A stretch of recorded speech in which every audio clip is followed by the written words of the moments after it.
তবে is experimental film, মানে যারা দেখেছে তারা প্রত্যেকেই চমকে গেছে। তুমিও জানো আমি কি বলছি, যে এইটা কিভাবে বাংলা ছবি হতে পারে। এরকম এবার প্রকাশ পেল ঢাকাই চলচ্চিত্রের কিং খান মেগাস্টার শাকিব খানের বহুল আলোচিত cinema Prince once upon A time in ঢাকার ছোট্ট একটি টিজার। আর টিজারটি প্রকাশ পাবার পর থেকেই পুরো সোশ্যাল মিডিয়ার মধ্যে তোলপাড়।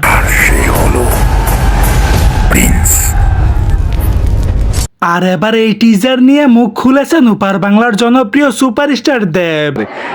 আর যেভাবে আমরা প্রমোট করেছি, যে লোকে যে ছবিটা গিয়ে দেখেছে, একদম সুপারস্টার দেব রিসেন্টলি একটি সাক্ষাৎকারের মধ্যে বললেন, শাকিব খানের প্রিন্স সিনেমার টিজারটি আমি দেখেছি, পুরাই অসাধারণ। শাকিব খানকে খুবই ভিন্নভাবে প্রেজেন্ট করা হয়েছে এই টিজারের মধ্যে।